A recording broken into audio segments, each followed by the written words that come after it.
Boom. Okay. There we go. All right. We are live. All right. All right. So, all right, let's get it. What is going on, everyone? This is the DC Incentives Podcast, episode 39. We getting there. And we have, once again, she is back, everyone. Please introduce yourself for the audience. For sure. All right. So, my name, like some of you may know, is Spshelle Rutledge, and I am a part of a program called Breaking Down Barriers, where I rose to reduce mental health stigma and discrimination. But a little bit about me is I have my bachelor's of science in healthcare administration, my master's of public health, specializing in mental health, and then I'm currently a doctoral student studying behavioral health management at ASU, Arizona State. Aside from that, though, I'm a Marine Corps veteran, so I did 4.5 years before I retired. And then I worked in the hospital setting as a medical assistant for a while before transitioning into the nonprofit that I work under now, which is Jewish Family Service in San Diego. Or we serve people of all faith backgrounds. And I've basically, for the last couple of years, been serving underserved communities, primarily the African American / Black community, alongside my colleagues who serve other underserved groups like the Latinx, API, Indigenous Native American, and where there's intersection, and LGBTQI plus communities, and so on and so forth. And so when I'm not doing that, I'm serving on a few boards. Like, for example, nationally, the American Public Health Association, I'm the International Health Liaison for the Human Rights Forum, and just serve as the communication link. Um, when I don't do all that, I'm currently located in San Diego, so y'all East Coast. I'm in San Diego, California, different time zones, but we still here. Um, and I love to go to the beach and stuff like that when I can, and I ain't working. And then I have a son. I have a precious son. His name's John. If you ever see this, I'm actually gonna have him watch these things when he's back with me. But yeah, he's 10 years old, and so I have a couple hats. Okay, that's what's going on. And everyone, you can catch her where we did the last episode for Black History Month, where she was dropping gems about the mental health, about the Black community. If you haven't watched that yet, go ahead and watch that after when you finish with this. It was super educational. I remember I had very little questions. I was just sitting there learning the whole time. Appreciate that. That's what I love. I love that. Of course, dialogue is definitely important to make sure that people is receiving the information is being told. But I love that feedback. I appreciate that. Absolutely, definitely. And phonetic wisdom, we got her. She Women is History with Month. us.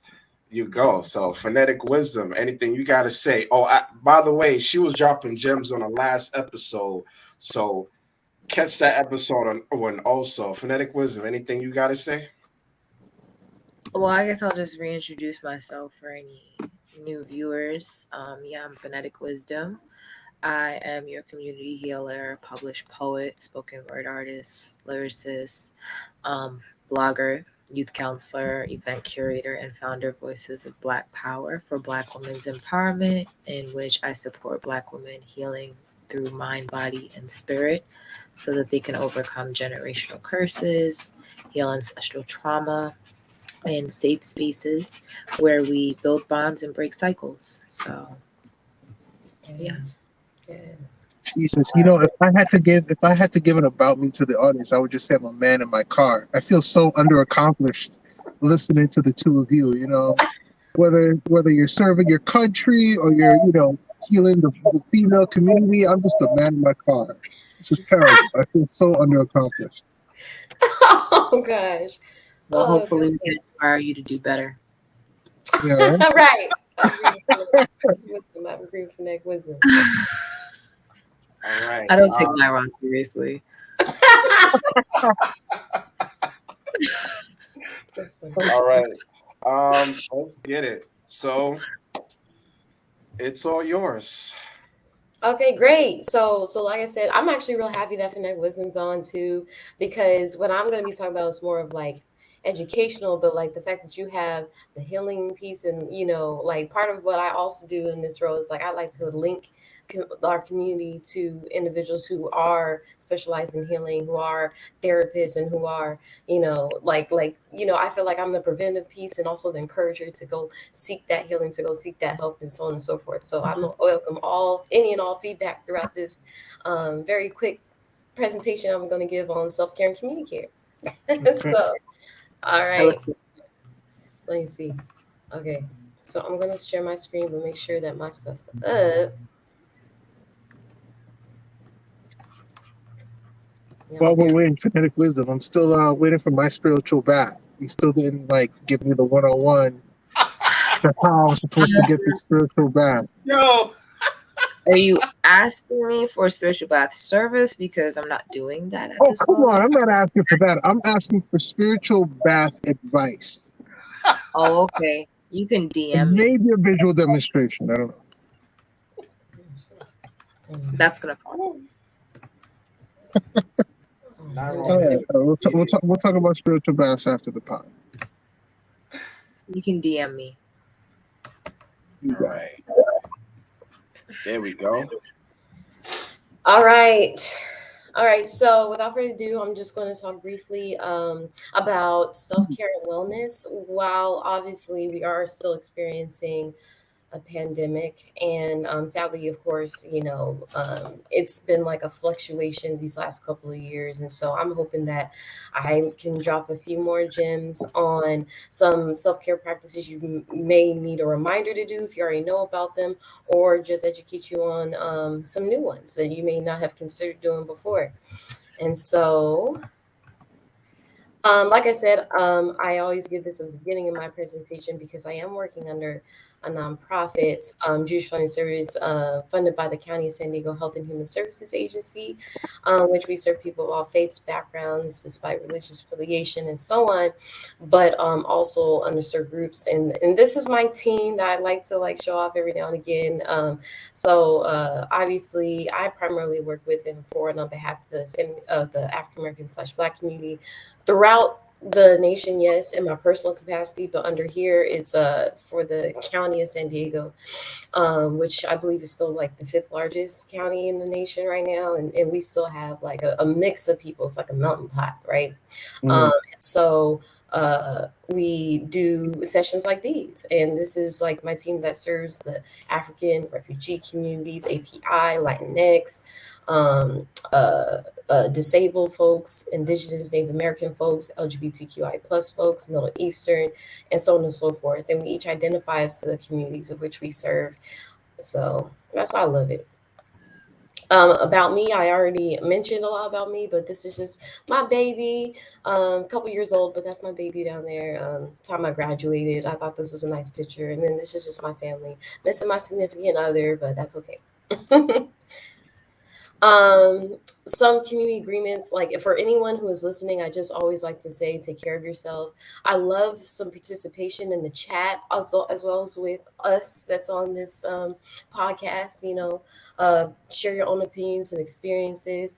I ask that even us as the hosts of this podcast right now love to like listen, consider the opinions of others, which of course we're going to do in this space. And then I just ask that everyone who's listening, who will listen, just be willing to open yourself to the ideas being presented if you haven't before. So right now, it is obviously a big time of transition and change, right? With these pandemic that's still taking place. For some of us who may have gotten this virus, or may have family members that have. I know personally, I had an uncle who passed as a result of COVID, and they did the best they could for him. He was a little older. I don't know not one person who has been impacted in some way, shape, or form. I have friends that had it bad, but thankfully lived, and they were my age, So a lot of blues came up, and I just want to acknowledge that. And for those who may, have experienced it too, just a reminder, like, yo, yeah, we're not alone in this. Our body might be slowly reacting to all this change that has been happening in this outside world, and it could manifest into irritation or fatigue or anxiety or stress. There are many ways that people cope with these emotions.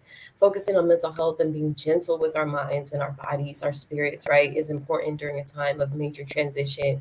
And I don't know, I'm sure people can relate, but for me, I was working in the office, no longer am, haven't been for a couple of years. I'm thankful for that to an extent because it's giving me time for when my son's out of school to spend time with him and stuff. But then at the same time, it's been a major adjustment. I found myself working a little bit more, and and even though I'm working remote, there's been times when me, my significant other, and my son all had to do school and work together in the space, and I had no space for myself. Like, so, just saying, naming those things that just to bring to light that we're not in the normal times, and like, not to expect yourself to have to exert yourself and work as hard as you may have um, before the pandemic.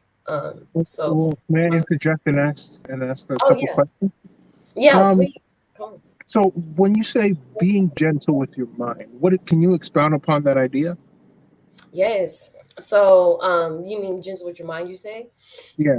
Like when I say that, I'm thinking like basically being gentle, as in, do not overexert yourself when it comes to um, some of the ways in which you, how do I say it? Like mind, body, spirit. Don't overexert yourself, as in like feel the need to work as hard to feel the need to have to accomplish all the various goals and things which you need to. So when you need to be gentle, I mean, for example, I'm gonna give some examples in this presentation, but practicing mindfulness, right, which basically can encompass, like, yeah, meditation, but it can also be journaling, which is maybe to some it might seem like a cliche type of thing to do, but that goes a long way because it helps you stay present, even when it's a lot going on. I encourage folks to be present, as in like, for example, I like to do this exercise called 5 4 3 2 1 grounding exercise, where you look at five, five things that you see, four things that you hear, three things that you smell, and so on and so forth. Because I feel like it creates a way for you to practice gratitude. It's kind of like it opens the door to be able to, because you're really appreciating your surroundings and what you do have and what's in your control, because what's out of our control is this pandemic and some of the things that are taking place as a result of it. What's out of our control is the impacts of this war that's happening. What's out of our control is even some of the other things, like the way people love us, the way people like, people loving us, people liking us, that type of thing. We don't have control over those things, but what's in our So control, yeah, no, no. So when you talk about being gentle, I like that. I like the idea of yeah. making sure you're present and reminding yourself that you're present. So can you talk about that exercise again? Is the 5 4 3 2 1 exercise? What Yes. exactly do you do?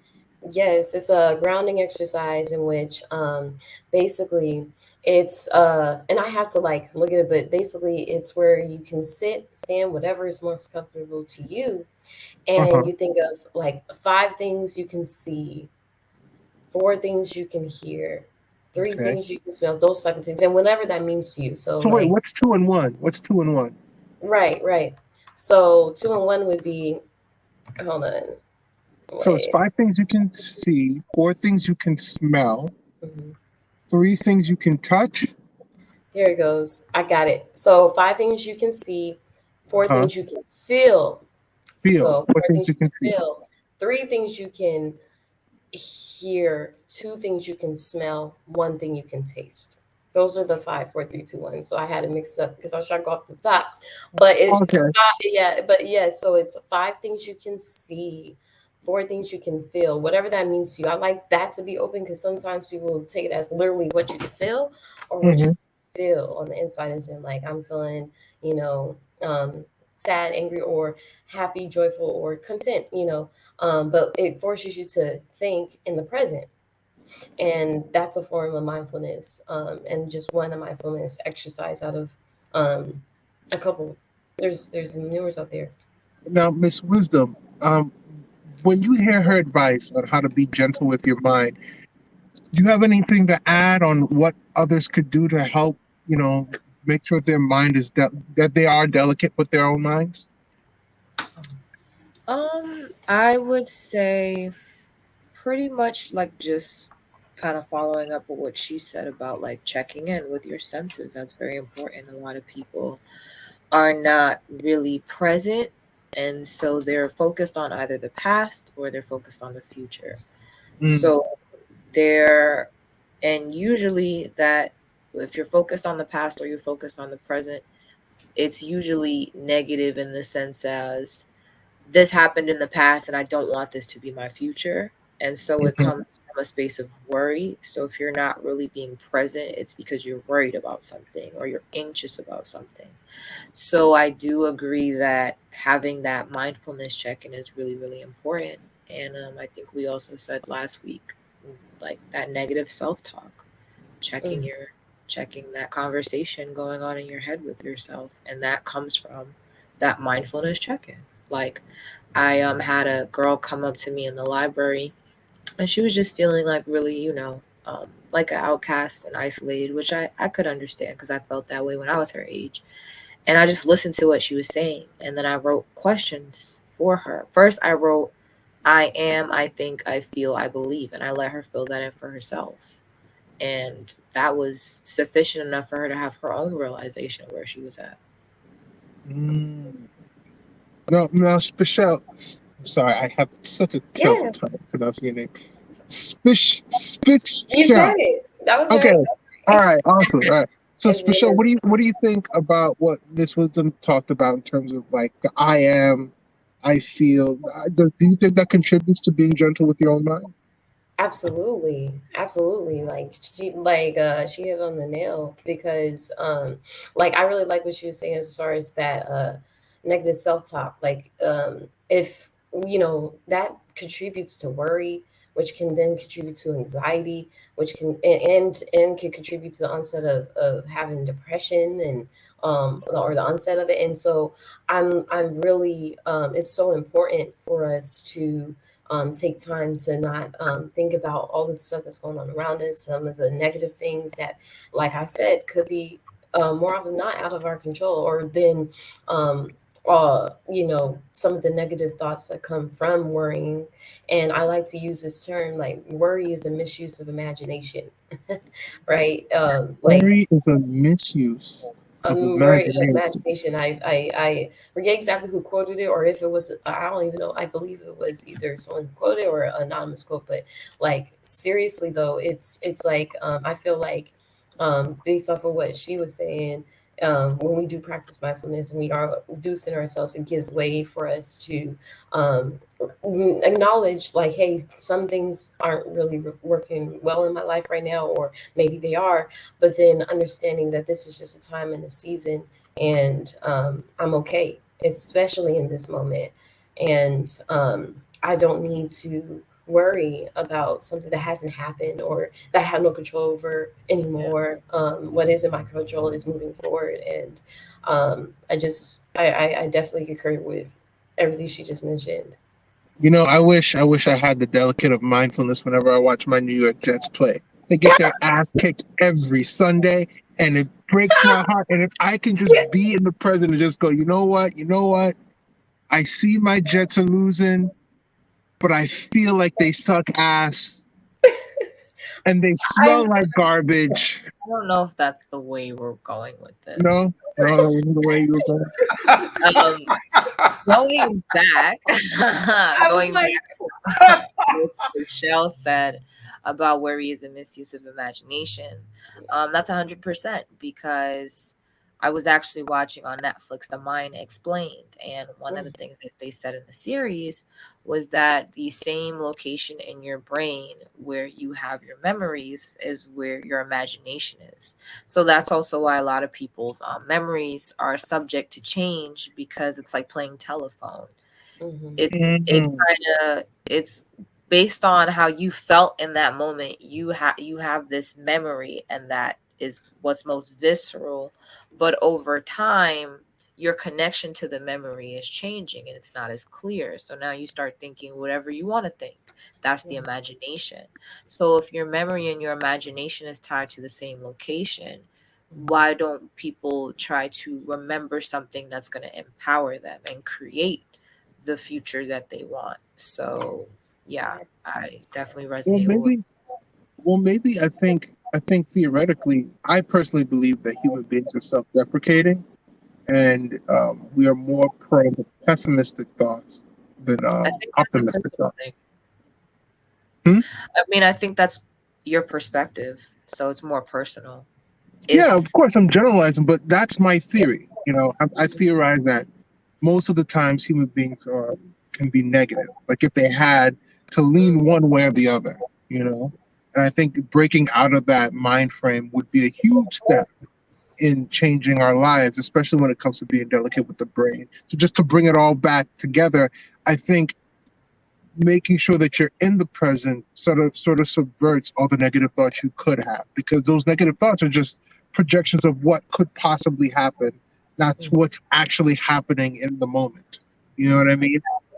exactly, and your mind doesn't know, like your subconscious doesn't actually know the difference.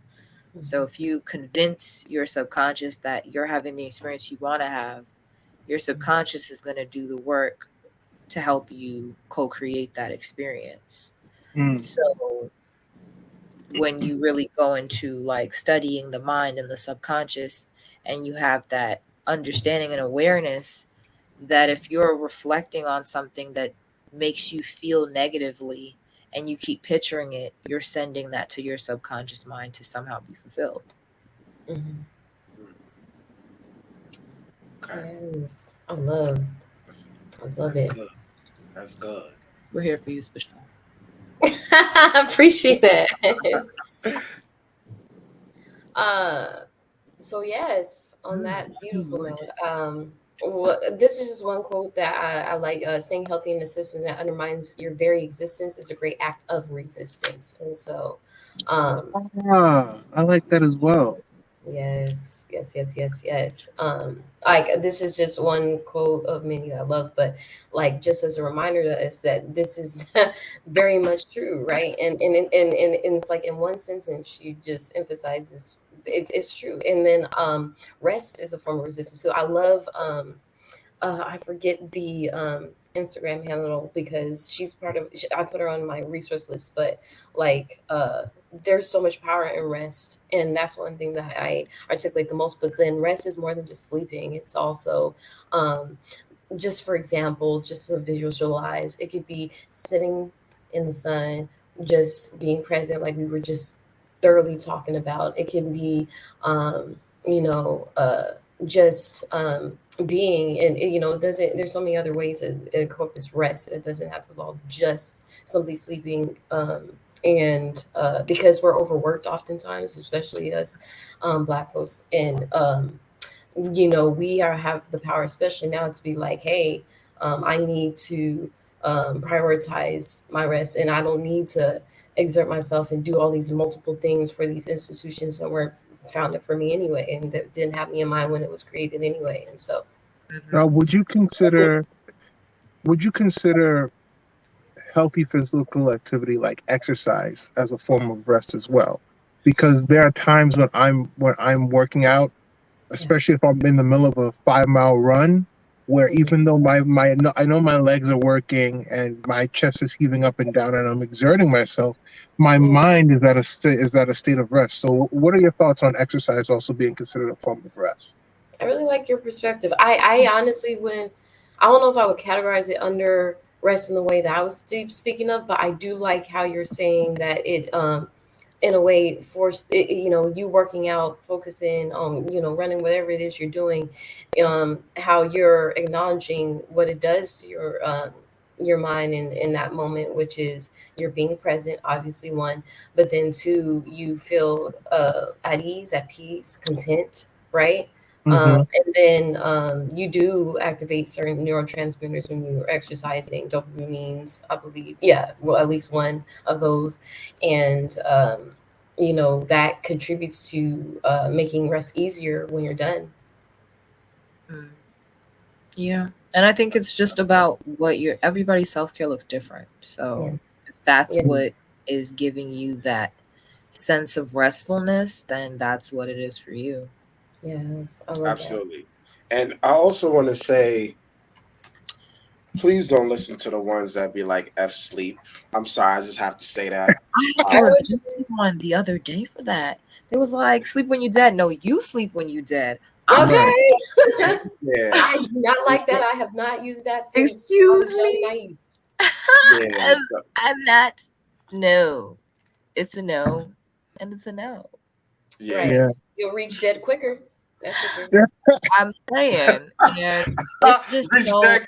ingrained. Like I it's mean, just so ingrained. Like go, go, go, go, go. Like even though I know like it's important for me to rest, sometimes like even talking about overcoming the guilt, like when you start to take that control of your reality and honor yourself, it's not the norm. So even though you know it's right consciously, subconsciously, you've been trained to believe that if you're not working hard, if you're not breaking your back, if you're resting, you're not doing something or you're not oh accomplishing. man, you know what? You know what that is? That's just the consequences of the hyper-capitalist society that we live in.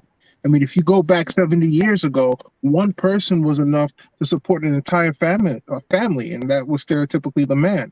And you know, if you just go throughout the last 50 to 70 years, you know, you have one family, one person that could take care of the entire family to having a two family income because of the necessity of having a two-family income. And then those two people, especially in New York, have to have multiple jobs. So you need multiple jobs from two heads of the house in order to support an entire family. So when you have that mindset, it's very hard to, you know, prioritize your own sleep because in a way you've been programmed not to do that.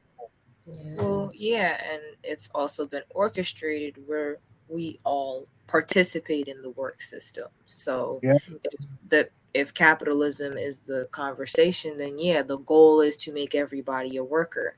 So let's increase the cost of living, and let's also make it difficult or more challenging for particular people to join the the workforce or to make a livable income, and now all of y'all gotta go to work. So Right.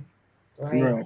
it's Or work a like couple different jobs, or do a couple different, have a couple of different streams. And the way to build wealth is you have to, in some way, shape, or form, do exactly what Finette Wisdom was saying, or, you know, yeah, hire somebody, or especially when we talk about, like, for example, purchasing homes, which it helps build wealth, but then eventually becoming a landlord. Like, it's just, it's like, in order a lot to of live setups. comfortably here, you have to submit to capitalistic ways in some way, shape, or form. Yeah, We are but if not you going to submit, submit, Spshelle. We are going to find a way to finesse the system that is trying to finesse us. Okay. Okay, exactly. You better put it out in the atmosphere. Passive income is the way. Manifest And we are manifesting passive income. So no passive. worries. Okay. No I love worries. it. Yes, yes, yeah, yes. so if you just to bring it all back to the quote, oh damn, forget the quote then. I guess we just moved on. Oops, sorry, that was my button. We are Pressing. moving I didn't forward, mean to press it Aaron. that quick. Go on. No, no, just in the face of all those pressures, I was just going to say that makes your quote more poignant, right? Because if you can somehow find a way to get your 8 hours of rest and prioritize your own rest in a world and a society that demands that you don't, I mean, you're fighting against the system in the healthiest way possible. Yes, better sum it up. You better sum it up. Thank you. Thank you. Yes, Absolutely. yes. There you go. That's what we want to leave off with, and I appreciate that. Love the conversation. So I like input questions, and you can answer or not, but in these presentations, just to continue the conversation. But like, this is also for anyone who may be watching. If not, that's cool. But do you feel guilty when you take time for yourself? If yes, why? Or if no, why not? And I think we already touched on that a little bit just now, because yeah, sometimes people feel guilt, and I know I'm in a position where I always articulate the fact that you do not need to feel guilty because of the very reasons we just mentioned. But I want to know if anyone else wants to elaborate on this, and if not, we'll push on. For those that are watching right now, please share this. This is a need conversation. Please share this with people that need to hear this. Yes, Please. Well, yes. And then in the I'll, comments, or even when y'all do see it, answer the questions. yeah, Answer the no, conversation. I'll answer it. Do I feel guilty? I would say yes. I Mm, would say yes. There have been several instances where I either wanted to be alone or I like in the house or at work where I just having 5 minutes of isolation would have done wonders. And if yeah, I took that time, I feel like I'm letting the team down or, I'm like letting my family down in the house. So I think overcoming that and justifying why you need that time for yourself or why you need to have that sort of rest yes, eases the guilt that I feel yes. when I take time for myself. Right. It's so healthy to set. So that's also boundary setting. It sounds like, when it comes to taking 5 minutes, which sounds very much okay, because even in a capitalist society, you're required to take breaks when you are a worker. And so you went, not feeling guilty about that. And even taking breaks in between those breaks, like whether it's going to the bathroom, whatever, I say prioritize rest period, because if they want the best, what I'm saying, prioritize rest period. So I really like what you were saying, and it's true. Do not feel guilty for setting boundaries, even when it comes to, your loved ones, right? You want to have the capacity to love on them. You want to have the capacity to show up for your community and do work and do various things to contribute to the society, right? um, Hmm. you have to give yourself time to be to yourself, and some of the ways I think is what you mentioned, and articulate, reminding yourself that I do not have to feel guilty, because if I don't take rest, then I'm going to stress out. If I don't take rest or prioritize rest, then I'm gonna be short tempered, or I'm going to not have the capacity I could.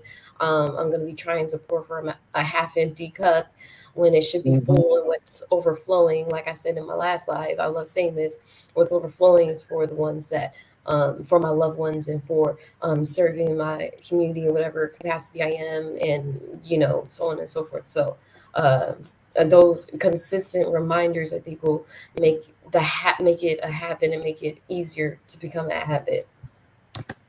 And Did anyone? Oh, yes. my bad. Okay. Um, I don't know if you're. I'll just ask, I guess, if you're gonna even go into how ways to tell people no.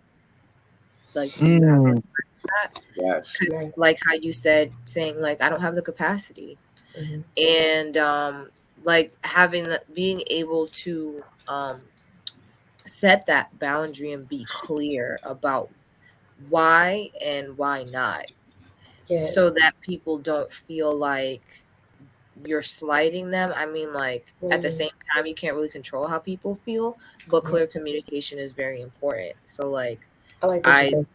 yeah, today I usually would do like audio visual ministry for my church, and I was kind of like going back and forth doing it, and I just realized like my heart wasn't in it anymore, and I didn't have the capacity to do it, and so like I said that like I'm not able to commit to this anymore. Like it's Yeah. just I don't have it, Yeah. and I think it's important to be able to say that so people can really understand like no, it's not like even if you don't want to, you should be able to say I don't want to.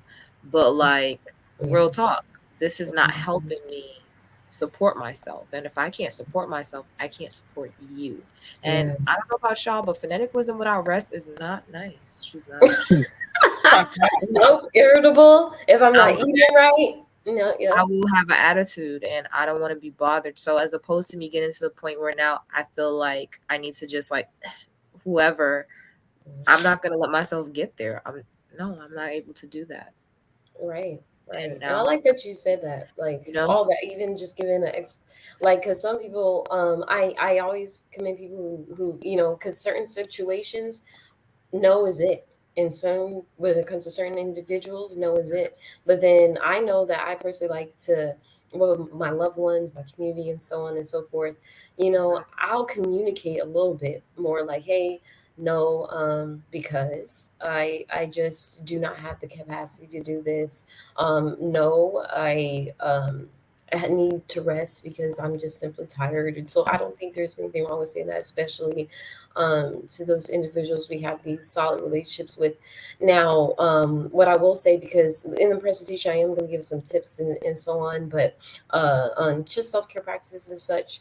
And so this might be articulated a little bit, but since we're already talking about it, what I will say before moving on to the next slide is it's very important to just reiterate to say no and to um, do so, because you can't, like, you really don't want to be irritable with your loved ones, family, and so on, right? And you don't Hmm. want to get to that point. So it's just very important to just do exactly what Finette was saying. Like in a short time, you pretty much summed it up. So yeah, So to before you get to the next slide, two yeah. things I just want to add to Phonetic Wisdom's statement for what she said. So my advice to that question, do you feel guilty when you take time for yourself? My advice, I don't think you should feel guilty of taking time for yourself. Yeah. Because even if it's 5 minutes, 10 minutes, 30 minutes, now mind you, we work Monday through Friday and we only get 48 hours of Mhm, ourself. mhm, So I think we should take time for ourselves mhm. to Mm. think. Take Yes. time to think 5, 10, 30 minutes. It can even take 1 hour. Mhm, And I know Phonetic Wisdom, she meditates. She takes mhm, time for herself to meditate mhm. and take time to and when you take time to think, that's when that's when things start to like, oh, okay, so this is what I'm going to do for the next day. It's like planning your week, or you're planning for your business, or you're just it's self-care. So Yes. the first advice is take time out of your schedule to Mhm. think. Mm. Yes. It can even be like you can go on YouTube and type in like meditation, raining. If you want to hear, meditation sounds, take Mhm, time to think. That mhm, the second advice, when you said no, I love it when you said no. We have to say no, because we take time when people, like when let's say we have our own business. Like, mind you, there's no problem of helping, mhm, but too much helping can be a problem. mhm, If we, let's say, like 7 people hit us up, DM us, yo, I need help with this, I need help with this project, but like 5, 7, 6 people, oh, I need help. And then when we go help them, it delays our process of what Mhm. we're trying to do for what we need to do for ourselves. mhm, Mm. And mhm, that's one part of why we're not successful too, mhm, Mhm.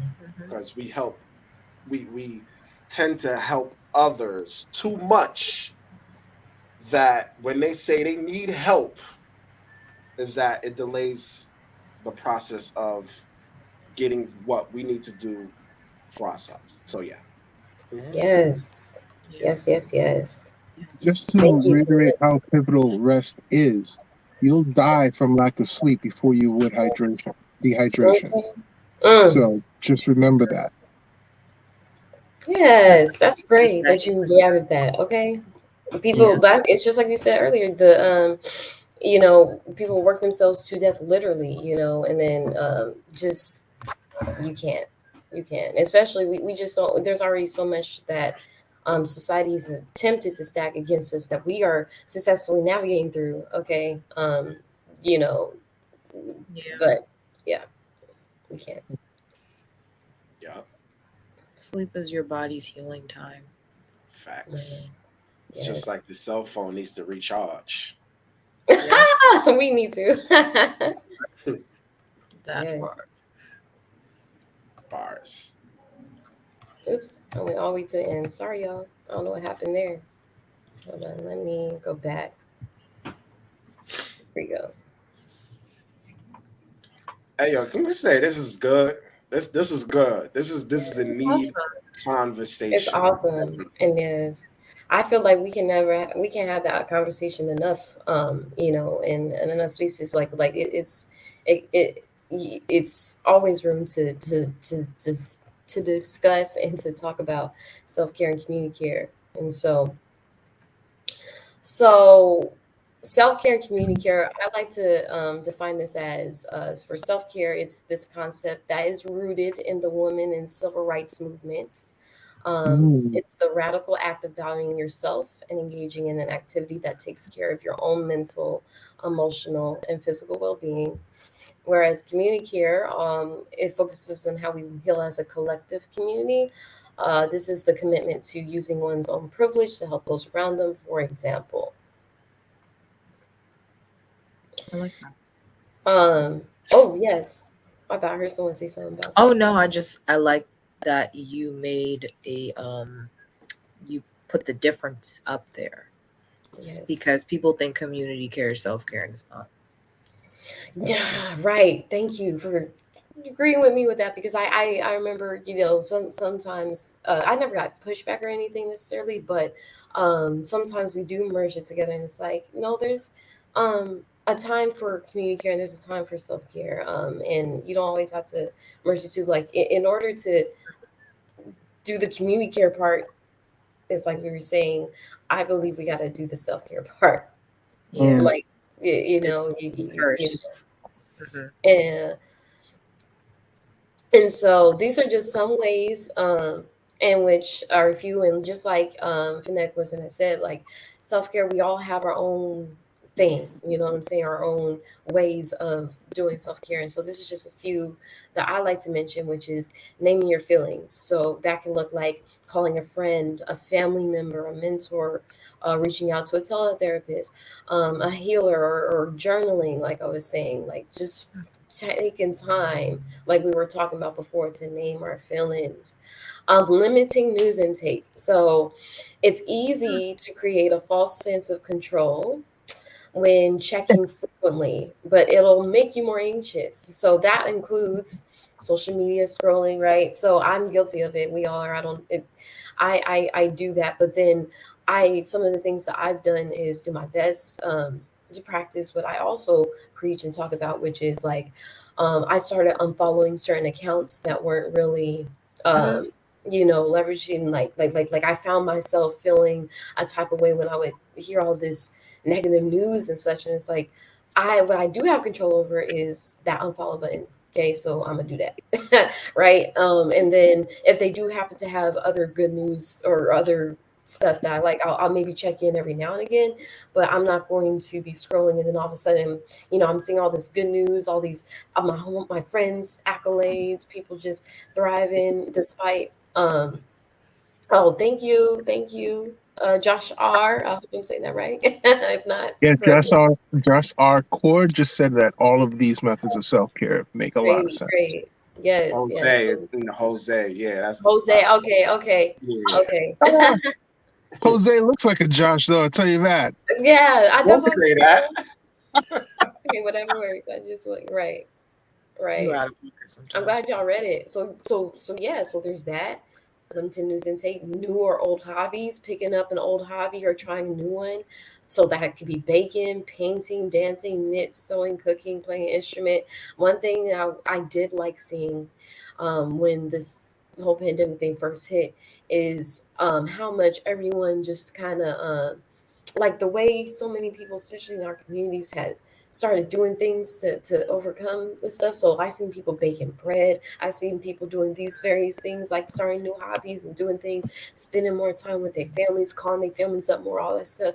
I will say that's one piece of the traumatic stuff that was taking place when this pandemic first hit that I appreciated. And, it was like it humbled a lot of people and made people come to realization, like, yo, I need to um you know just be present. I mean, there's nothing. I don't know what tomorrow looks like. So what can I do now? You start a new or old hobby. Also, know when you need time off to rest. We talking about this a lot, but it's because it's a discussion that needs to be had.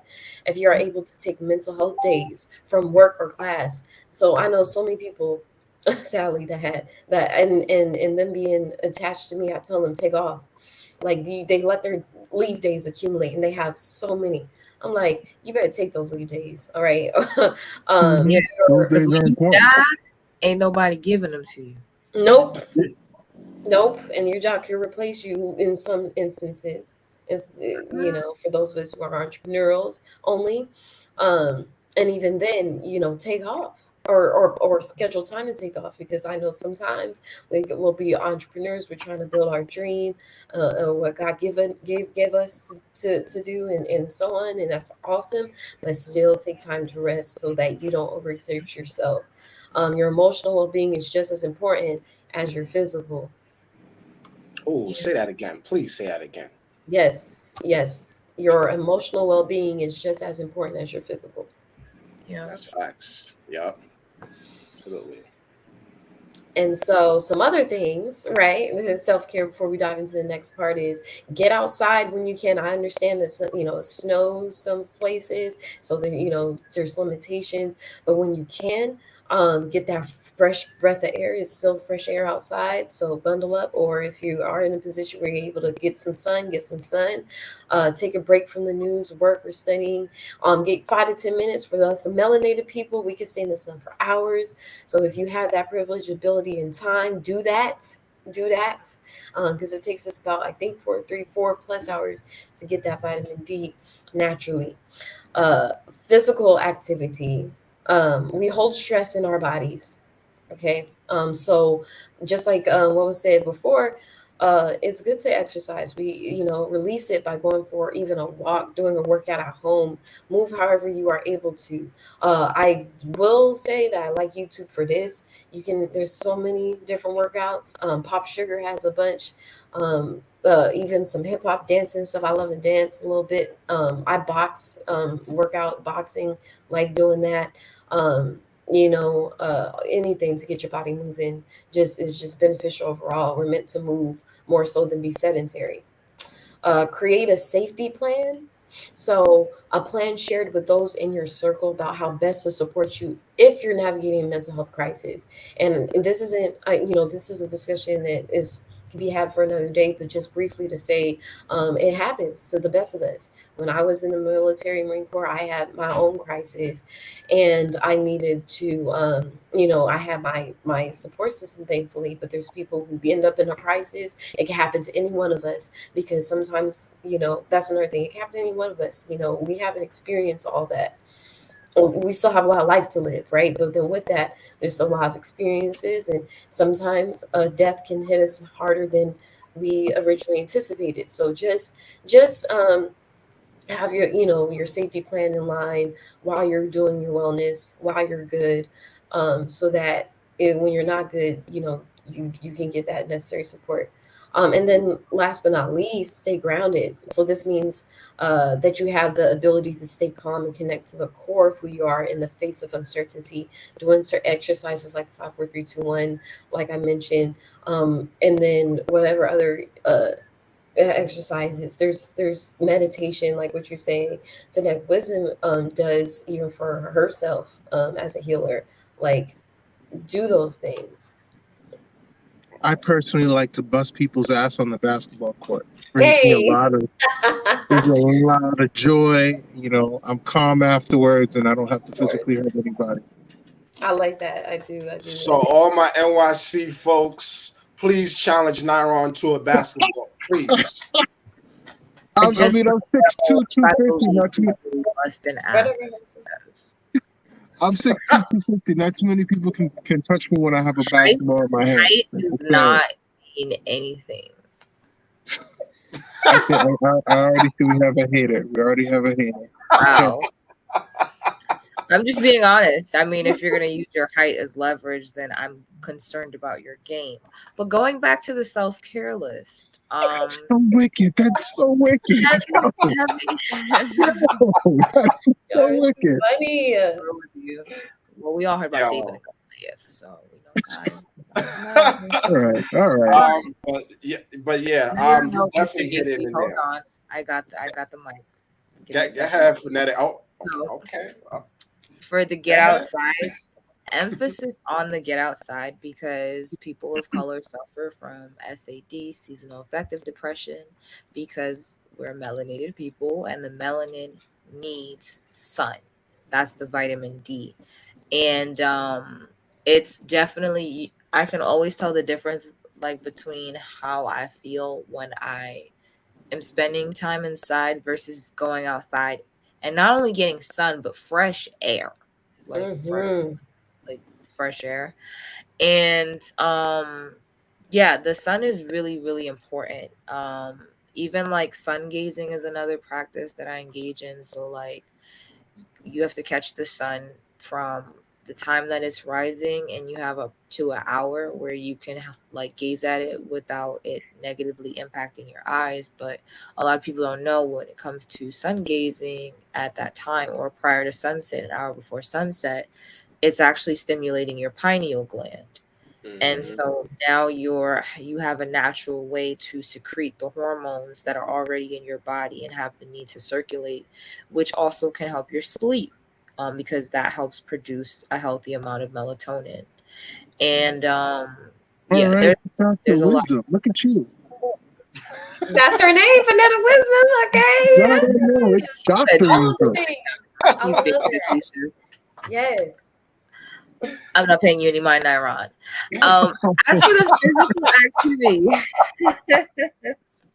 the physical activity is very much key. Like in a sedentary society, like sitting down as much as we do was not normal.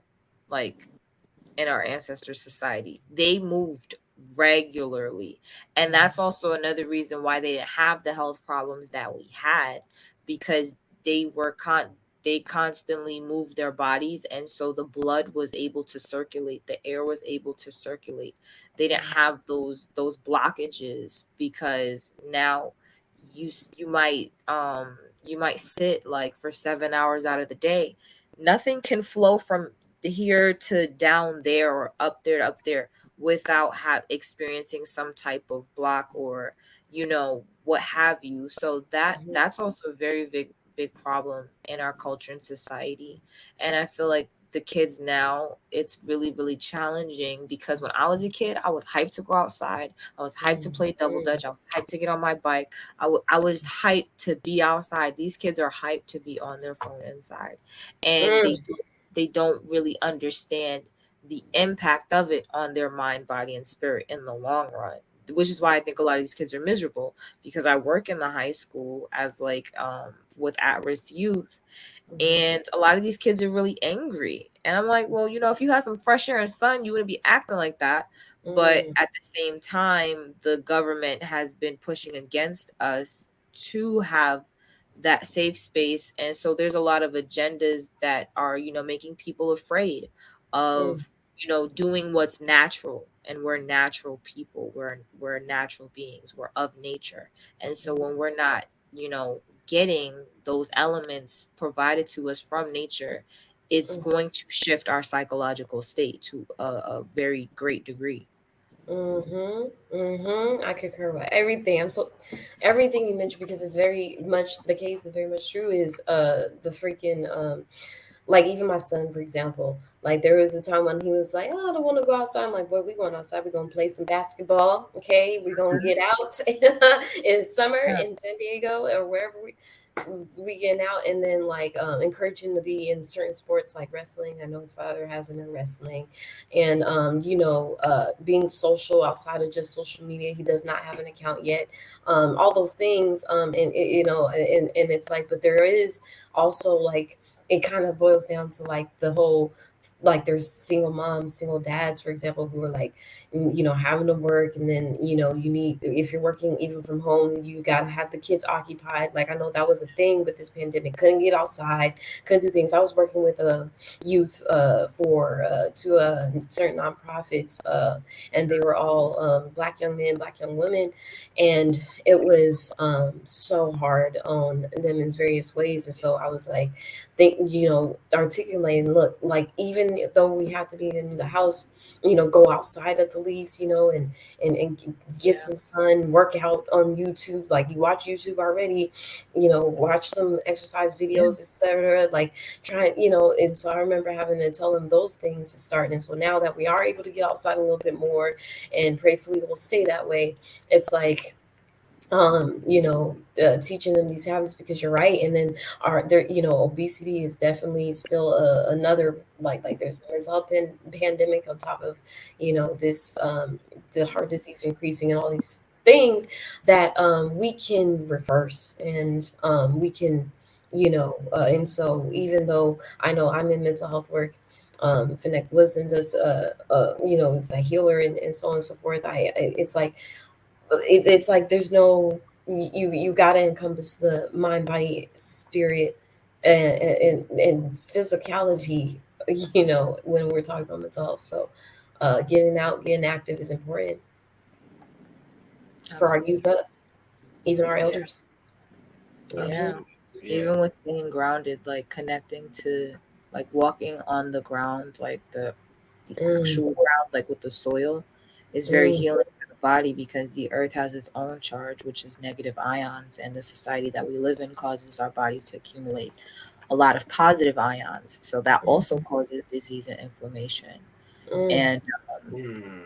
I mean, like, it's funny because as I was researching it during the pandemic, yeah. it's I there were like people that were talking about how kids that are on the spectrum or have ADHD, it would really help them because they have, you know, a chemical imbalance. And Hmm. so, you know, earth, nature has everything that we need, but we live in a society where a lot of things are just fake. It's genetically modified, it's man-made, and that's not who we are as a people. We're not synthetic or inorganic. We're organic. And that's why our ancestors didn't get sick, because they weren't partaking in foreign or you know, synthetic substances that didn't come from the land. Mm. Yes, yes, yes, yes, yes, So, yes. All of well, that. That's very true. That's yo, very you true. hitting it in the nail, definitely. Another thing about for our self care 2 years ago, when everything was shut down, Hmm. the media did tell us to stay inside. Do not go outside I was unless. outside the whole time. So just so it tells you it's important to be outside and do physical activities. Your body needs to move, just like I said.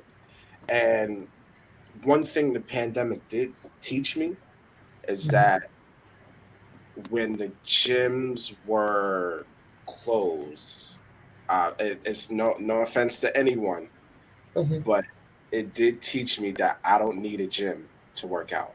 I'm Yeah. sorry. Mm. Yeah, you don't. No.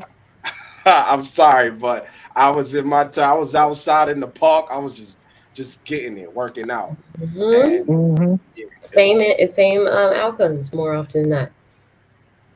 yeah, Yeah. definitely. That's Mm-hmm. one thing it taught me. Yeah, it taught Mhm. me a Well, I lot. mean, I still need the gym because that's where I go play basketball. Despite To what be some social and people such too. Yeah. in this chat might think, I'm actually pretty good at what I do. So Mhm. you know, I needed to play ball. No, that's good. I mean, it's important because at the end of the day, what works for you isn't going to work for me, and what works for me isn't going to work for Spshelle, and what works for Spshelle might not work for Cash. But we all have to have our own avenue. But I think I really want to emphasize, like, that we live in a man-made society, and these things that we deal with now, the structures, the buildings, like this was not how it was created. We as a people had an easy access to the sun. There was nothing blocking our ability to see the sun. There was no attack on the air, like you when and this is also the issue that I have with like the school system. Nobody's teaching these black or brown kids that it's really their melanin that's being attacked, which is why they're predominantly sick, when we know that as a people they have a black market for our organs. So if they're that powerful, how is it that we're the ones who are suffering in disease more than anybody else? And that's just because the society was not orchestrated or created for us. And so if everything is going to be created against you, then yeah, you're going to have a really big problem eating the food, drinking the water, breathing the air. Like that's not normal. That's not natural. So if it's not natural, what's really the issue? That goes back when you said about the five elements now. Okay, okay, phonetic Yeah, wisdom. because if we're made of earth, if we're made of fire, if we're made of water, if we're made of air, how is it possible that what I'm made of is harming me? Ooh. Something's just not adding up. So like having that conversation and being able to articulate, it is important for you to do breathing practices, because when you're able to consciously and deeply breathe, because a lot of us breathe shallow, but think about the fact that when we were in the womb we were breathing underwater. How does that make sense? And then we come out here and then we forget how to breathe. The Asians are actually the culture that specializes in adding breath work to their practices, because they understand that air is also spirit. And so if there's attack on air, there's an attack on spirit. If we're talking about corona, corona actually means crown. Crown is the chakra that connects to the spirit. So I mean, we can go all day, but like really having that understanding that yeah, we we can talk about what is on the seen spectrum, but it's the unseen that's affecting everything. That's real.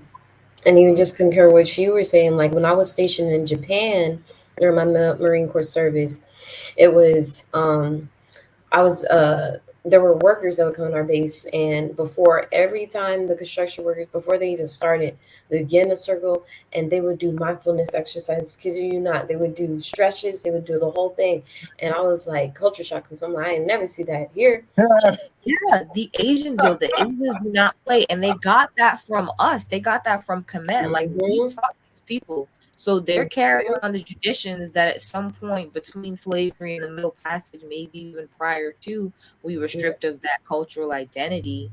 And so now, while other cultures practice what is native to us, while we suffer from the ignorance and lack of knowledge of self, while they're thriving beyond us, but we know that we have the upper hand on them because of our melanin. That's why we excel in everything naturally. But we still, like Marcus Garvey said, we're people without a nation, and a people without a nation are going to suffer because we don't have that organization of, ourselves. We don't have it within ourselves, so we can't have it as collective. Oh, now you're bringing back the Garveyism. Oh, you sure they ready for that? Come on, phonetic. Oh man. Oh, I love It's, oh, it. it's a lot. It's like a I lot. said, like I said, y'all, this is a needed conversation. Please share this. Yes, Whoever needs to hear this, please. yes. Oh, absolutely. And so I love this. I feel like we can talk literally all day, but then even me, I have my own self care practice and such. Me and my significant, I had to spend time with him, so I'm going to get through this part. Like, because that's another thing. Like, we're working and working and all that time, and yet, it's so imperative that we carve out time to I'm gonna say this quote and then ask these questions and then get into community care part, because that's what I want to talk about. Is like, that's important too. The spend time with loved ones and so on. But before that, I had this in the question. And so one thing, the Nap Ministry, that is what I was trying to remember. I love them. I follow them. I encourage you all to follow them on Instagram. One of the main things capitalism and white supremacy has stolen from us is our ability to imagine and hope. Or in this case, I like to say things like, I like to say it like they stole it, or attempting to keep it stolen from us, but we're gaining that back. Like, I'm just this optimistic person. That's how I like to speak.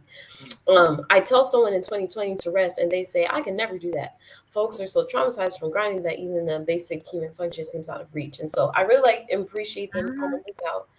But it's and we can talk about all day, but it's very important to like the emphasize the importance of rest, right? And Yeah. so uh question for you all very quickly: are you comfortable expressing your needs to those around you? And then Absolutely not. Never. I've had too many experiences with too many close family members and friends who they shall not be named, but I never express what I need. Are you kidding? I'd rather just do that alone. Oh boy. Okay. See that's where where you're it's So supposed sitting. so so so all right. So for our audience, right? Nyron, talk to us real quick about that. Explain. Oh, well, just from my circumstances, I feel like my expressions on how I truly feel are either ignored or not fully met or realized. So I find it healthier to express my needs to myself and address those needs by myself. Mm. That's the healthiest method I found. So here's my question. Is it something that's happened once or on multiple occasions? Oh man, You said what? countless occasions. So pretend that I'm a family member or a friend and tell me how you would tell them that you don't want to do something. Let's do a little role play right here. Oh well, uh, Nyron, can you drive me those to are the the feelings. airport tomorrow? I need a ride tomorrow at 5 p.m. to the airport. Can you help me? Well, phonetic wisdom. As soon as I'm done taking my spiritual bath, I'd love to come and pick you up and take you to the airport. We're trying to get through to what your I see roadblock what you're trying to was. do. I couldn't help but poke fun at you. No, I can't. I can't really make it, man. I gotta go to work. But like, I really need this favor. So why you can't just take some like? Can't you go on leave? Well, because work comes first. I can't like take you to where you need to I'll go, give but you I need to forty go to work. dollars. $40. Will you pay me $40 an hour for the rest of the day? Because that's what I would require for you to take time out of my work schedule to help you out. Nyron, I just don't understand why you can't do it. Well, I'm telling you, I gotta go to work. Okay, great. You stood your ground there. So that's not how it goes when you tell your family no. No, that's not what I'm talking about when we're talking about feelings. I'm not talking about a favor. I was talking about like just deep emotional Oh, feelings. your emotional well-being. Here. Yeah. Okay. So here's a tip for that. A good way to let people know that you feel like you can't express yourselves with them. Um, it's kind of like an XYZ thing. So, Nairon, when you don't listen to or you gloss over how I feel, it makes me feel like you don't care about my feelings. And that hurts because my emotional well being should be important to you just as well.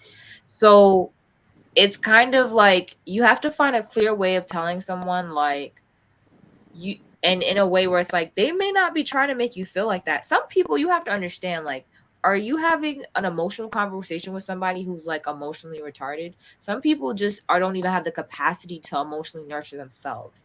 So if you're trying to have a conversation to an emotional degree with someone who's not even in tune with their own emotions, you should just quit while you're ahead. I, But I, if this I, person I know that's what I've done. So okay, yeah. well, I think also just making very clear statements like, look, when you do that, it makes me feel like this. And when you can kind of let people know that they're the cause of making you feel some way because of their lack of regard, you'll be able to see going forward, like, okay, I told this person this. I'm giving them an opportunity to show me that they do care. And I think that's a good way to know where to place people in your life, because if you can't put it in a way where you let people know that what they're doing is making you feel negatively, then they may not know that. As crazy as it might sound, like, I can't believe I told this person how I felt and they just glossed over it like it was nothing, but there might be thinking about something else while they're listening to you or talking to you. They could be worried about something. So also checking in with people before you even give them your emotional baggage to see if they're prepared to receive. Yes, the emphasis on the check-in piece, because yeah, that's very much real. Yeah. Very much Yes. real. Sometimes people, like, there's days where, like, I have to let my friends, like, I'm not able to have this conversation. Like, Yeah. let's try to talk tomorrow. Or maybe they need me and I'm like, I'm not able to today. So, like, Yes. be able to tomorrow. And that's a big deal for me, because I used to be the person that everybody would come to. Everybody would tell me how they felt. Everybody would tell me what they need. And there will be times where I would start saying no or standing up for myself, and people will be so used to you being that person that they get kind of upset because they have that expectation of you. But you still have to move through that discomfort and that transition to still stand up for yourself and say, well, no, I'm not that person anymore and I want to be different. And either you're going to allow me to grow or we're going to grow apart. And you got to keep it real with people like that, because that's just what it is. Yes. Yes. Gems. I agree with everything you just said, because it's You saw how I feel everything. about I women. love that. Wait, Thank you wait. all for So this wait, question. I don't think you ladies have answered. Are you comfortable expressing your needs to those around you? Yes, I'm comfortable. More so, I had to get to this point. This is after 7 years in therapy. I'm a big person for therapy, because of my own traumas and such. And then, yes, and it's because I have pretty much similar to what Phonetic Wisdom was saying, like categorize who people's places in my life. So I don't tell everyone everything, obviously, right? But like there's certain people that I have placed at an arm, like at a distance, but that we're still associates. There's people that I have placed in a distance, and for me personally, I can't speak for everyone, but this includes family, like in which I love them clearly, but there's just certain they don't have access to me the same way as my close circle. And so this leads me to say, am I comfortable expressing my needs to those around you? Yes. To my therapist.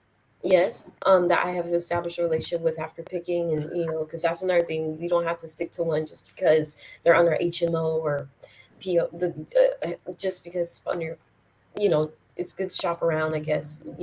So my therapist, but then also my significant other, um, my close, like I have a good relationship with certain members of my family, like my parents, right? Which is I acknowledge as a privilege in many regards. And yes. So I because I also am like my love language. I know what my love languages are in that order, and I know for sure like I need a space to be able to express and to speak and to talk out, just about talk out and be comfortable and be accepted. And so like I it took work on my end to get to this point, because there was a time where I was super irritable, super bitter, because I was married before, divorced. I was hurt by certain people in my command, because being in a system like the Marine Corps, there's many ways in which I grew, and I'm not ever gonna down the entirely. It's the Marine Corps itself, because I grew in it, but the people within it. There were certain people within it that definitely, hurt me, and I had to get to a place where I had to heal from that, even without hearing an apology, even without, so on and so forth. So to answer your question, after going through a lot of the, um, getting to a place of just continuous healing, I guess you could say, because I don't feel like we ever reach an end point. We just learn how to best navigate some of the stuff we've went through and such, in a way to where we can have healthy relationships, and we can have healthy work relationships too, outside of like with our loved ones and stuff, and have healthy relationships like with my son. Like I had to heal for him because I don't want to, and so like Yeah. from me express being able to be put people in positions and trust certain folks, um, with expressing my needs. I've been able to also be a person which have capacity to be that for others, which will lead me to my next slides in a few. And then also be receptive to my son, who tells me just about everything to this day. Well, probably not everything, but even now, from a non-judgmental point, I want to always be personally accepting to what my son says when he's talking about kids and so on and so forth. So it's I want to be one of the create that space for him, and I feel like I've been doing a good job, thankfully, because of the boundaries and such that I set. Um, so Okay. Yeah, yeah, that's for What, sure. amazing. what about you, Miss Wisdom? What is your love language? What are you comfortable expressing your needs around? Wow. Well, honestly, I've come a really long way with expressing what I need. Also being okay when people show me that they can't give me what I need. Um, that's also really important. But yeah, I used to feel bad about telling people what I need, and but it was never really an issue for me to like make sure people had what they need. So I feel like I actually recently just had this like breakthrough for myself where like I'm really just being honest. Like you're gonna ask me what I want, you're gonna ask me what I need, I'm gonna tell you. So, Mm, like, and that came from giving myself what I need, and also going to therapy and being very transparent about why I don't feel like I'm worth what I need, because that's what it is. It's a self-worth issue. And y'all know I'm into, oh my god, my dog is over here busting his butt. Y'all heard that? yeah. He on the floor and he fell. Like I don't understand, but I think y'all know like I'm also very much into astrology, like because it's a science. And one of the things that I found in my natal chart was that my lifetime wound, which is reflected by an asteroid Chiron, my Chiron is in Virgo, and Virgo is a sign that's very much about perfectionism. And on the last day of my fast, because y'all know I was on a 21-day liquid fast, I was blogging about my experience. And that's when this wound came up for me again. This idea that I need to be perfect, or that I need to do everything, that I need to be superwoman. Not realistic, because I have needs. And if my needs are not fulfilled, then I can't help anybody else. And so when I was reading what I was writing and where I was at, and then realizing it was a full moon in Virgo, I was like, oh, it's really time for me to like let go of this fear of asserting my worth. And I was tested because a person kind of was asking me out, but they didn't really like have what it took to take me out, but they wanted to act like they did. And Mm, normally I think I would take pity on fools, and now I don't. Like I just hold them. And yeah, like that's not my problem. It's not your problem if somebody can't fulfill your needs, right? Nope. It's not your problem if somebody can give you, that's not your problem. But you have every right to get what you need. And when you give yourself what you need, you won't feel bad about it. And I realized I wasn't doing that for myself. I wasn't caring for myself. So I didn't feel comfortable asking anybody to care for me, you know?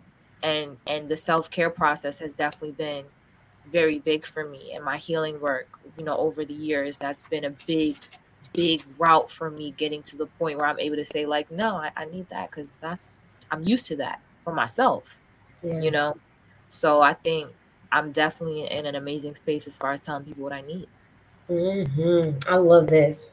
And so hopefully were able to answer your questions, because I just love what you're saying as far as like being articulate your needs, because I know even just personally relating, my experience with being able to do that has led to the circle that I have now, that have been consistent and show up when necessary for a couple of years now, and I give kudos to that. Like I give myself pat on the back for the work I've done thus far, and I feel like that's a place like I hope Phonetic was, and you give yourself a pound of back for that, because I feel like if it wasn't for me finally getting up the courage to tell the individual I need when I was dating, the same thing. I wouldn't be in the loving relationship I'm in now. I wouldn't be have the loving relationships with my friends, sisters, the girls, sisters, some guys, if it wasn't for me serving my needs. Because at the same time, from you doing that, you also weed out the ones who aren't meant to be in your circle and who aren't meant to be attached to you. Maybe admire you from afar, and that's it. So That's fine, baby. You can look just on such. yeah. So, so for those that are watching right now, when we get to this replay, take your time. You can pause this for a second, and and when this question, are you comfortable expressing your needs to those around you? You can pause it for a second, and then you can take time to think, like, Mhm. yes, no, or take, and then you can explain yourself, your mind, like, and I think it would be a good exercise Mhm.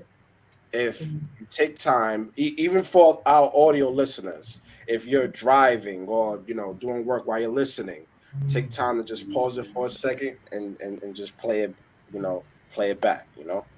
So yeah, I Mm. think it's a good exercise. Amazing. I love this conversation. Thank you. Hmm.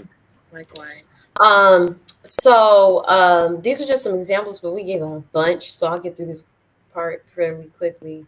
I need your support in writing this paper, right? This is just like for those in school, beyond, or I need support in whatever it is. I need your honest opinion. I only need uplifting comments right now. And so that's another thing. Can I have some advice? I just need you to listen. And this is also after, like we were saying, after checking in about if the person has capacity, which is completely and totally fair, and then us being receptive to the fact that they may say no, they don't, and that, you know what I'm saying, and that doesn't mean that they don't care, that doesn't mean they don't love you, that just means that they love you enough to be able to be like, I want to be able to ensure I have enough time to have that space for you. And then the right ones who's meant to you will understand that, and then boom, healthy relationships. Okay, or part of a healthy relationship. um so next is the community care piece. We talked a lot about that, but then here are some other tips of what community care looks like. So community care can look like checking in with the community. So if you, for example, have extra resources, check in with the community to see how you can share them or offer emotional support, something I personally love doing, right? Whether it be, this is a great way to use your social media platform for good, sharing resources with your, whoever's following you and so on and so forth. Like that's one thing I will give props to social media for, leveraging that. Considering the safety of others. So offering support to friends living in spaces that are unsafe, for example, for Black, Indigenous people of color, LGBTQIA plus folks. You can drop off groceries, simply check in. And this is also like, was also made a little bit during the time of COVID when we were able to do a lot more of that. But there's nothing wrong with even doing it now, like checking it in or sending them some food via Postmates, whatever app you may use if you use those apps. Um, so next, respecting and setting boundaries, something we already talked about earlier, but of course, um, being aware of the boundaries and space some people need during this time. We all need different things. So the check-in is important, and then the respecting piece as well as setting boundaries. And when you set boundaries, so both ways, both things. Respecting a person's boundaries, setting boundaries. And then also, I want to take the opportunity to be like, learning from past activists. So you can take this time to learn, take time to study the people who have gone before us, our ancestors, especially, who paved the way for Black people, Indigenous people, people of color, even those who identify LGBTQI plus, which I always try to be inclusive, and so on. Some other things, community care. So find your community. So surround yourself with people who are affirming to your authentic self, whatever that may be, and make you feel good about being yourself. Games with friends. So I say this because like this is even something like I'm putting out there. So my significant other, has gone through various things, and he puts it out there. Had a very rough upbringing and so on. We've all had experiences and trauma in some way, shape, or form, but have overcome it. But some of the ways he breezes, or some of the ways he kind of like does things for himself is he does the video games, Madden, the baseball, freaking all the sports. And I give him that space to do that because like even now, I give him that space because it's also a social community I recognize and acknowledge for and even women too. Like, let's not, because there's a woman who played Madden back in the day that I was watching the other day with my significant other, and I just, it's a very male dominated sport. It is what it is, but like it's at the same time a social space. Y'all able to play with each other and do those various things, and I say to, as long as you're not on it for, how do I say this right? It's, still make sure you get outside. Okay, don't be stuck just on the game with friends, all the time. But like, I do acknowledge it's also a place for social gathering and talking and stuff. And I think to an extent it could help with community care. And I have not seen it do the opposite. Like, we need a space to gather. Just like there's been times when I watched, like, there was a virtual time where me and my homegirls got together and we watched like a show and we talked about it. Like, it's, just there's all different types of ways we can practice community care. Study or a groups, like start a study session, a group, or hold like or read a book. Like there was like when well, there was a book in which I read with a group of other women that it's missing right now, but we were able to basically talk about it in like group chats and stuff like that, and I loved it, and it helped me to I felt good afterward, and I also felt like uplifted, like I learned something. I love engaging with other people and being receptive, even when we don't agree, because it expands my mind a little bit. Like it doesn't mean that I'm going to confirm to all that you believe, but it has opened my mind to other perspectives and such. And so I encourage that, especially with those of you who may be in school like me. Doing a study session helps. And then start a new show with friends, right? So especially because at the end of the day, we're still in this pandemic, we can shut down again to an extent, and that's just a reality. These are some things to consider too. Starting a new show with friends, watch a new show, movie, Netflix party, Chrome extension, you can do that. So you can all watch at the same time. Again, I encourage getting out more often than not, but these are also some things you can do if we ever have to be inside, especially if it has to come to that time again.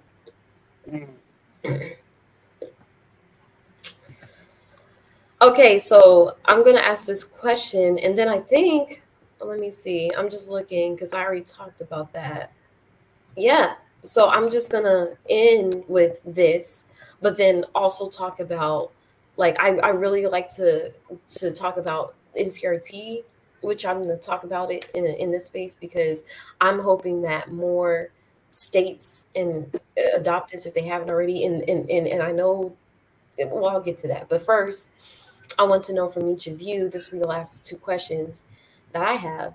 Who lifts you up, and what does your support system look like? I know it's just us, but I'm like, I feel like this is something that we can really dissect and think about, because like I really, it's interesting what you were saying earlier about how you don't feel able to open up to anyone, but like I'm really hoping that like that doesn't dissuade you from ever getting to that point with the right people. I think that taking fanaticism, like guidance, like I really commend even her for like getting to a place where she's like, look, I'm telling people my needs, and if they accept it, they do. If they don't, then I've learned I something. think that's a really healthy space to Therefore, be in. categorize them. Go ahead. No, I say that's a really healthy space to be in. Well, the thing is, if I'm answering those two questions, who lifts you? I've learned to lift myself up. Right, I'll say that. Yeah. And I have several support systems. I've mentioned it before, but basketball is a real support system. You see the same group of guys every weekend. You know, you exert your physical energy, and even though you don't really know anybody's names or what they do outside of their personal life, I mean, outside of a recreational life, Mm. you see them often enough where that if something happens to them, everybody knows and is concerned. You know, we've kind of developed a community of natural ball players over time, and I think Yeah. that's really helpful.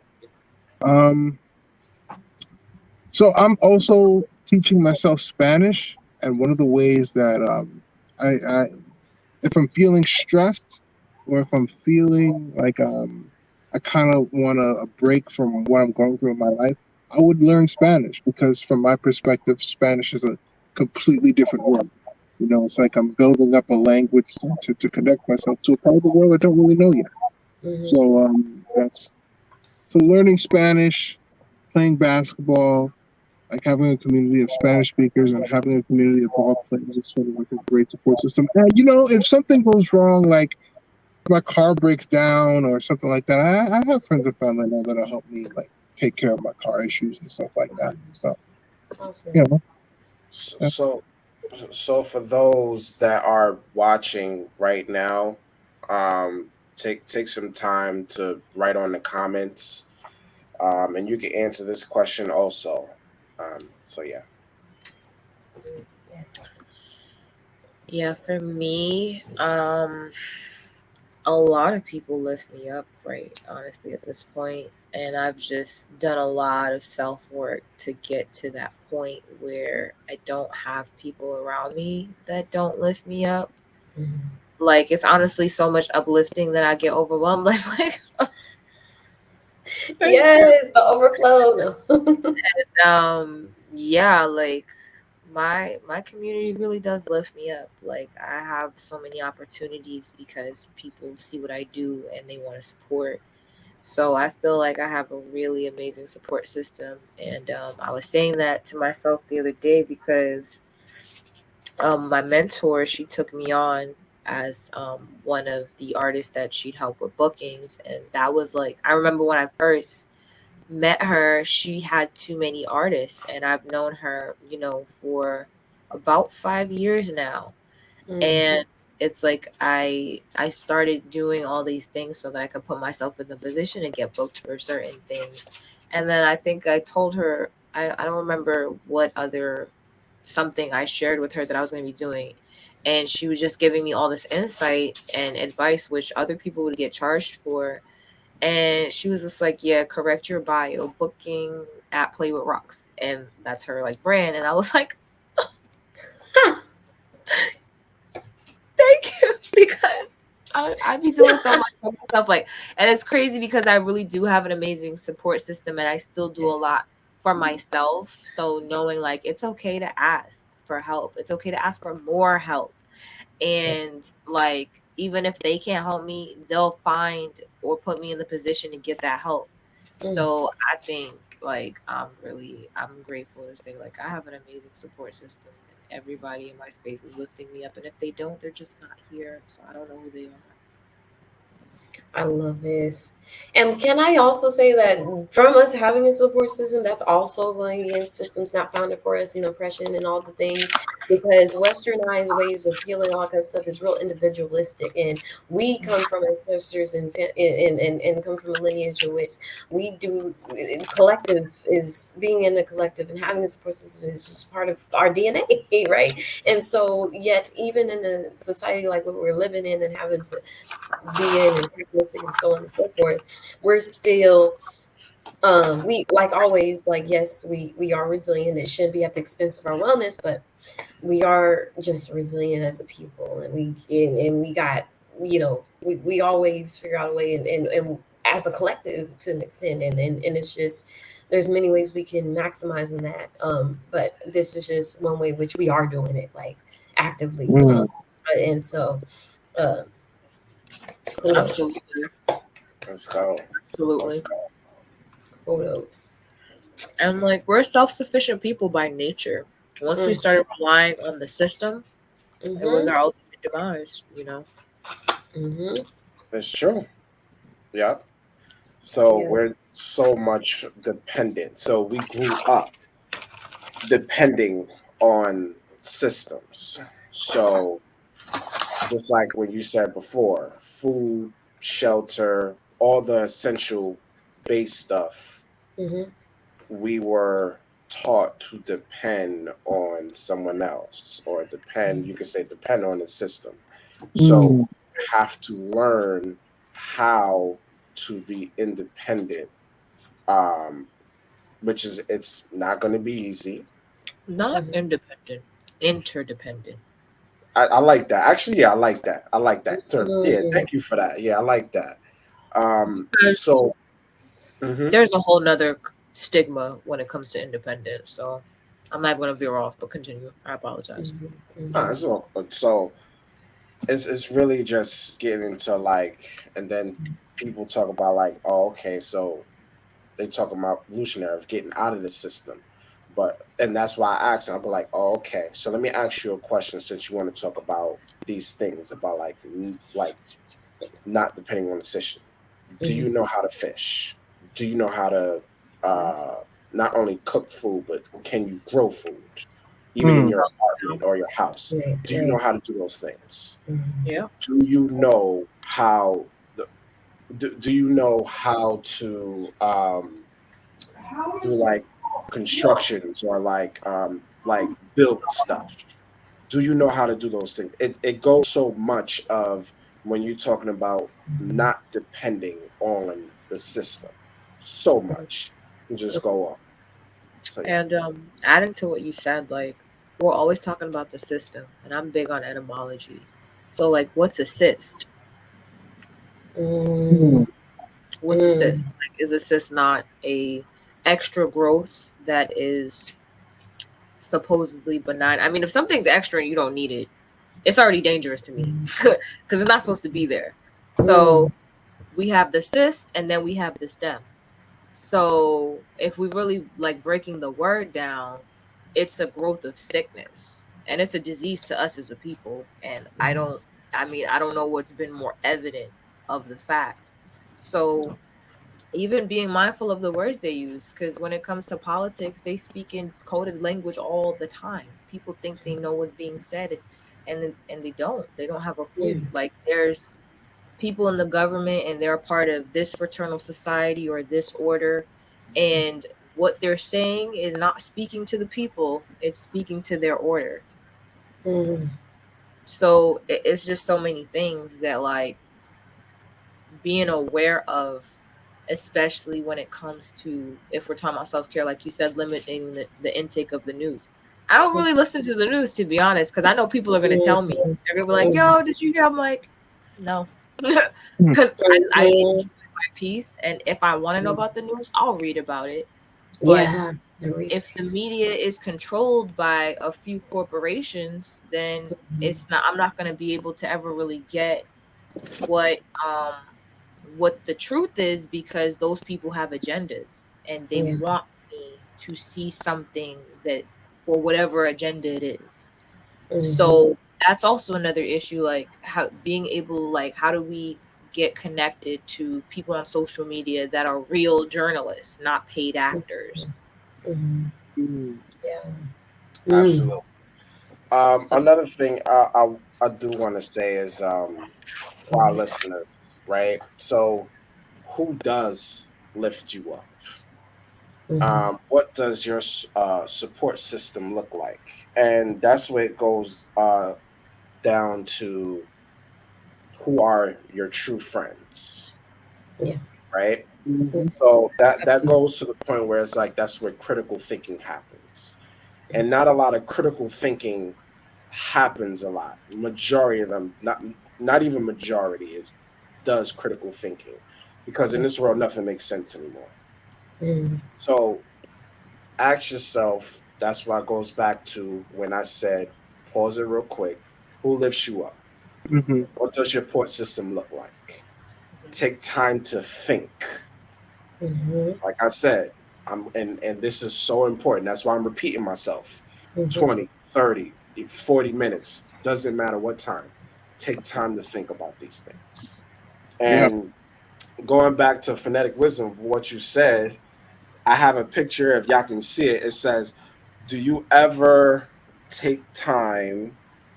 Do you ever, I'm sorry, do you think for yourself?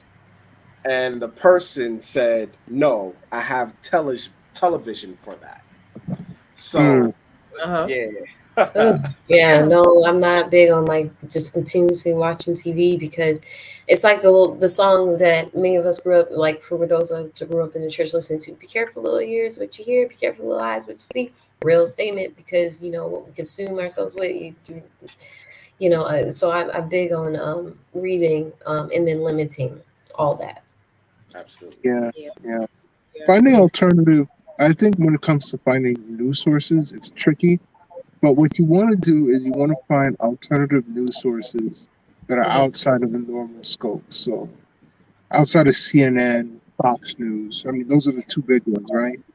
But listening to programs like Al Jazeera, the BBC, Mhm. which is a publicly funded syndicate, so they don't really have any sort of corporate or political meaning. But Leanings. here's the You know thing, what I Yeah, though. mean? that's what I It read says up on, public especially. funding, Yeah. but where is the funding coming from? Do we have the receipts? Mm, Because it's mm, just like when they're voting and they can't do PACs or I can't remember what the acronym is for, but basically like when the presidency comes around, there's a limit to how much a company or an individual can contribute, but we know that there's fake organizations and businesses set up, like mm, sometimes we call them Ponzi schemes or whatever, so that they can fish money through there for whatever their agenda is. So yeah, it might say it's publicly funded, but are we looking to see who funded it? Where are these mm. corporations coming from? Where do they pop up from? Because it's like Facebook and Instagram are the same. They're owned by the same person. Yeah. So it's it's so much due diligence that needs to be done, because when I think about it at times I'm like, if we were able to break down that television is in the word is tele, lie, and vision, so it's something that tells lies to our vision. Why do we Mm, separate the entertainment from the news if it's still on the same box? mm, Like mhm. That's a real. No, I you hear that. Yeah, yeah. Like and I'm like we don't read enough. Just like when it comes to that, and then that's a whole another heavy on Well, the not discussion. that's reading stuff. Yeah. Policies, like well, that's why there's this thing right here, this Kindle yeah. changed my. I don't know if you guys see it. This I Kindle, know. I take it with me everywhere. Changed my life. I don't have to go to the library. You know what I mean? I just pick what I want and I download it. It's amazing. Uh-huh. I remember you said that's your thing. I just love books. I can't help myself. But like, It's wonderful. yeah, I just love having books. But however you get your reading, like get your reading, because this is Hmm. what they say. Like if you want to put something, if you don't want people to find something out, put it in a book, because a lot of people Mm, stop reading. Like it's no. just not cool. It's not popular, and it's books that have been burned for our ignorance to remain intact. So if we Mhm. think about that, then we damn sure not reading enough. Mm-hmm. If nothing else encourages you to read enough, let it be that. Yup. Yeah, so like I'm working towards a book club, y'all. I want to put my money where my mouth is, Yes, yes. because we Well, need to with read together and like be able to come to, Mm-hmm. like you said, we don't have to agree, but Right. can we, how do we see the same thing and put Mm-hmm. those streams of thoughts and consciousness together to get the bigger picture? And I Mm-hmm. feel like that's what, when it comes to community care, that's really important. Yes, because we're not especially with our community. We can't be put in a box. We're not monolithic. We're not. So there's gonna be different views, but it's like you know, getting to a place where we can have discussions, and then even if those views remain, our perspective, are broadened. Like we have a better understanding at the least. Like that's the type of groups I love to be a part of personally. Absolutely. Let's go. Absolutely. Let's go. Yes.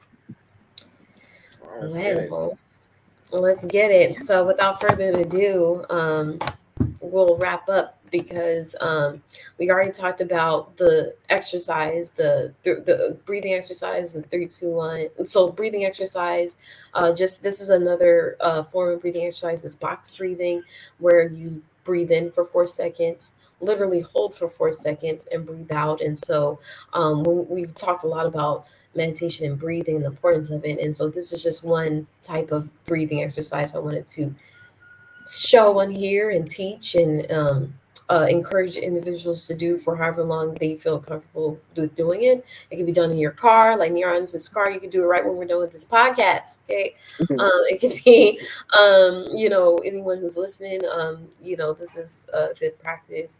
And then aside from that, one thing I wanted to share and talk about, because it's also part of our program, is in San Diego County, something that I'm overseeing is the dissemination, just the education piece, not but the education piece of mobile crisis response teams. And what it is so basically it's alternative to calling the police, which is why I like it. And I feel like this is one step, like to like when a person's in a mental health crisis, there's this people are used to calling the police. Here in San Diego County, we're encouraging individuals to not do that, right? And so it's a in-person support to anyone here experiencing mental health, drug, or alcohol related crises. And so it can include difficulties with youth and adults that concern close friends or family, a person experiencing concerning thoughts, so on and so forth. And I feel like even though there's work to be done because we're trying to navigate these systems, this is one thing that got passed here, in which funding has been brought in to basically ensure this happens. And so I am tasked with hiring folks and partnering with folks to share how people can call the mobile crisis response team. And so what it consists of is a mental health clinician, a case manager, and a peer support specialist. They wear purple. Some of the people that we teamed up with, they have like a car. There's people from all different backgrounds that speak multiple different languages that are on the teams. And what happens is an assessment to best assist the problem that takes place, meeting the person where they're at, and then a 30-day follow-up. And the phone number is 888-724-7240 at this time. Again, it's 888-724-7240 at this time. So here it's called the Access and Crisis Line. And yeah, I'm just sharing that because my hope is that if there's any states that haven't looked at alternatives to calling the police when a person's in a mental health crisis, that they do it because it's possible to be done. And it could be, influenced by the community themselves who are most impacted. And that's it. Yes, I do too. And I'm so happy that I've been hired to oversee that aside from being a mental health educator. So best believe I'm getting the word out there. Congratulations. That's I an appreciate amazing that. Thank you. initiative. And yeah, we've heard the horror stories of when people who suffer with mental health issues have the police called on them. It can end in death, and they don't have the training. The police officers don't have the training. I mean, to some degree, they don't even have the training to be a part of the society in their capacity as it is now. But still, it takes a different kind of person. I was working with youth with autism. I still do, but the capacity that I used to, I did not have the ability because I was working in a residential treatment center. And it was like working in a halfway house. And it kind of was a halfway house to some degree for these kids because the way that the organization was ran and just how some of these kids were supposed to age out, but they didn't have anywhere to go because their conditions were so severe. It's kind of crazy. And if they were to have the cops called on them, I know that would not be good because some of those kids, they turn it up. They don't care. What's a cop to them? Like, they don't even care about social cues. So yeah, that's something that's really, really important. And even just the fact that you said like they wear the color purple, like the impact of color on psychology is also a thing. And I think that at this point, red and blue is just gang affiliated, and the police department is also a gang. So it's a trigger that comes with seeing certain colors or uniforms. And even if these kids can or can't articulate it to us, they watch TV too. So they see that dynamic play out and have that internal fear or anxiety, or see interactions in which they don't go the best, or just because that is a stigma in our society, whether it is the majority of the interaction or not, it's being put in our faces so much that it's almost as if we're trained to have that fear. So I think that work is amazing, and shout outs to you for, spearheading that. Appreciate Yeah, that. for sure. All right. So now that we got to a conclusion, is that for all the people that is listening, and whether you're on YouTube or Facebook or Twitter,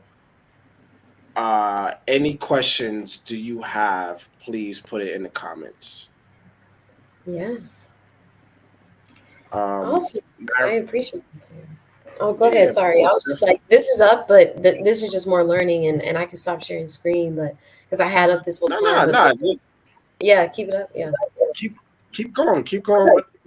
This is the time. Keep going. Yeah. No, I'm done. I'm done. Yeah.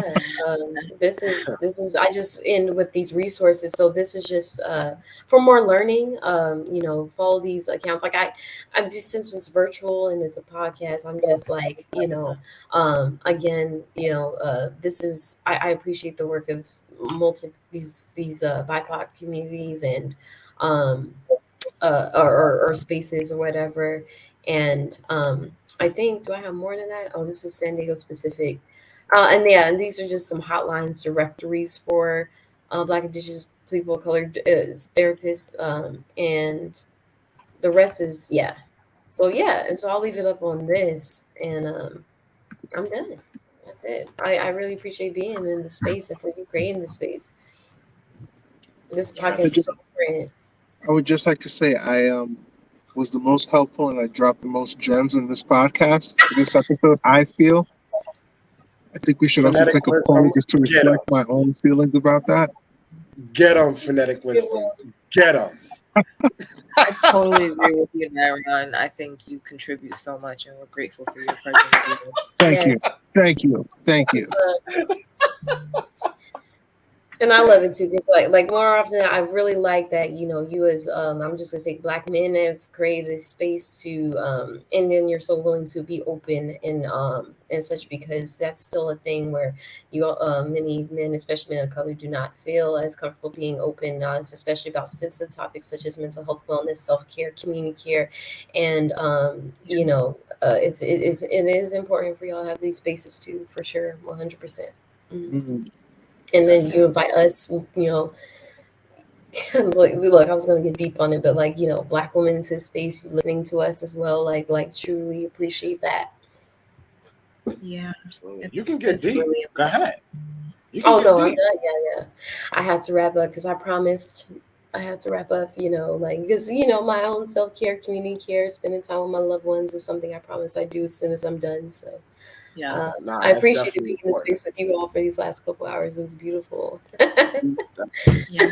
All right. Now that we're wrapping up, there's going to be a survey, and also there's going to be a survey in the description. Just to let everyone know. So this is going to be on YouTube, Anchor, Spotify, iHeartRadio, everything. So What's the please take survey, Ray? time. Oh, So it's just asking you. It is totally, you do not have to do it. Especially if you don't feel comfortable. It's just, it helps our program continue on, because in order to get funding, of course, there's these um requirements, which is we ask at the least that people fill out a survey. We ask, just to get their feedback about the sessions and such. And I think the survey that I sent you, I just know that it includes, it's anonymous, but then they ask demographic type information. You feel me? So, Mm. like I said, it's totally not required, but appreciate it. That's all. okay. Okay. So let's ask the last question, and then